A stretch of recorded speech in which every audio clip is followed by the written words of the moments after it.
Farrukhabad Christian college मैदान के 288.25 करोड़ रुपए की लागत से 102 विकास परियोजनाओं का लोकार्पण शिलान्यास मुख्यमंत्री योगी आदित्यनाथ जी ने किया। मुख्यमंत्री ने कहा कि गंगा एक्सप्रेस वे पर सर्वे किया जा रहा है। हम गंगा एक्सप्रेस को जोड़ते हुए फर्रुखाबाद को जोड़ेंगे। यहां पर सांसद जी भी कह रहे थे और हमारे विधायकगण भी कह रहे थे, बार बार कहते हैं कि गंगा एक्सप्रेस वे, और मैं आप सबसे कहने के लिए आया हूं, हमारा सर्वे का काम चल रहा है और फर्रुखाबाद होते हुए मां गंगा को जोड़ते हुए गंगा एक्सप्रेसवे फर्रुखाबाद को जरूर जोड़ेगी। उसके लिए हम लोग अपनी पहले भी कह चुके हैं कि कार्य होना है। फर्रुखाबाद वासियों को इसके लिए किसी के पास जाने की आवश्यकता नहीं है। डबल इंजन की सरकार डबल स्पीड से चलती है। जनप्रतिनिधिगण आपकी मेहनत करते हैं, प्रयास करते हैं और योजनाओं को आपकी जमीनी धरातल पर लेकर के आएंगे। 100 किलोमीटर का हम सर्वे का कार्य पूरा कर चुके हैं।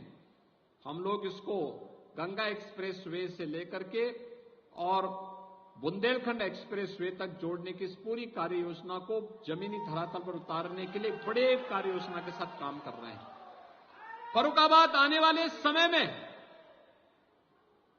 कानपुर की तर्ज पर एक आधुनिक जनपद बनने की ओर तेजी के साथ अग्रसर होगा, कोई संदेह नहीं होना चाहिए।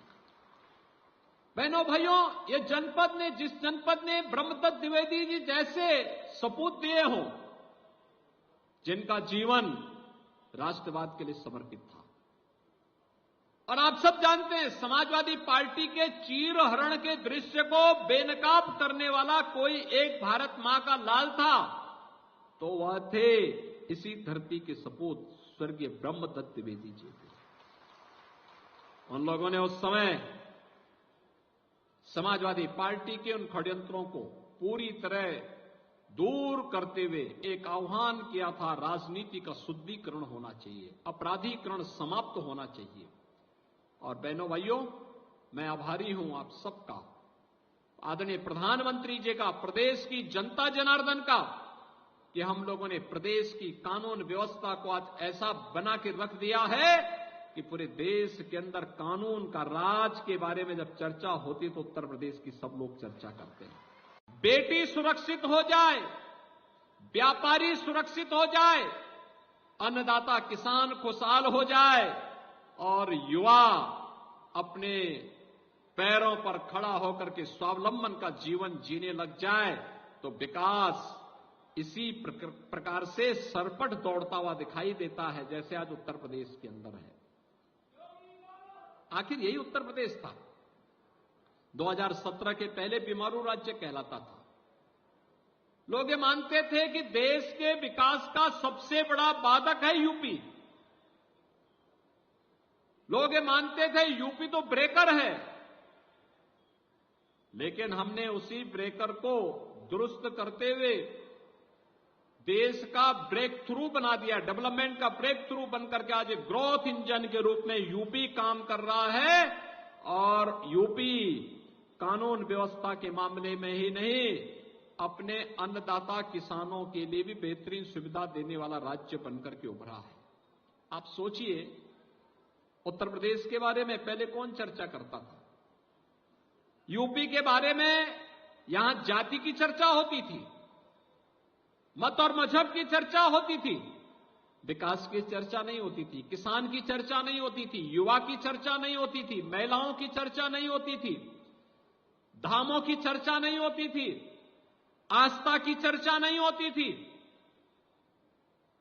आज तो विकास की योजना का लाभ हर एक गांव, गरीब, किसान, नौजवान, महिलाएं सबको समान रूप से प्राप्त हो रही है। कोई सोचता था उत्तर प्रदेश में 7 वर्ष में डबल इंजन की सरकार 56 लाख गरीब को सिर ढकने के लिए छत दे दे, एक एक मकान दे दे। आज यूपी के अंदर 7 वर्ष के अंदर मात्र एक कार्य पूरा करके दिखाया गया। कोई सोचता था गरीब के घर में शौचालय बने, आज 3 करोड़ गरीब के घर में शौचालय बन गए। कोई सोचता था गरीब को 5 लाख रुपए की स्वास्थ्य बीमा का कवर मिलेगा, हम लोगों ने 5 करोड़ से अधिक आयुष्मान के कार्ड प्रदेश के अंदर जारी कर दिए हैं। 5 करोड़ औरों को देने की तैयारी चल रही है। और अभी तो उत्तर प्रदेश में एक फैमिली आईडी कार्ड जारी हम करने जा रहे हैं।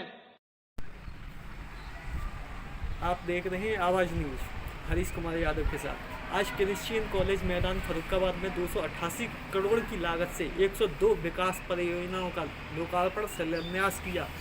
उत्तर प्रदेश मुख्यमंत्री योगी आदित्यनाथ ने। हरीश कुमार यादव के साथ बनी रही है आवाज न्यूज।